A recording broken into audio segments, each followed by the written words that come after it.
ማነው ግን እቺ እስከምደርስ ከብርሃን ምጣዱ እየዘገነ የሚጨርሰው?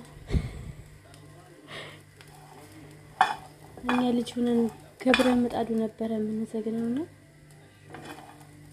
እና ያችሁት ዋው እሸት ደርሷል ከኛ ቤት። እሺ ብሉ ወዶቼ፣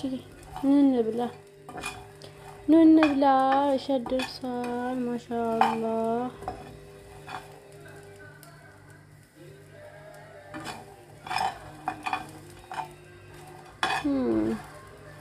መዲያም እየጠበቀች ነው አሁን እስከሚደርስ ማለት ነው። ከሚቀቀለው ምንም ከሚለው በላይ በቃ ይሄ ነው ማለት የሚጣፍጠው። በቃ ጅል ትምህርት እያስተማርኩ በቃ የማያውቁትን ትምህርት እያስተማርኩኝ በቃ ይጣፍጣቸዋል፣ ያምራቸዋል።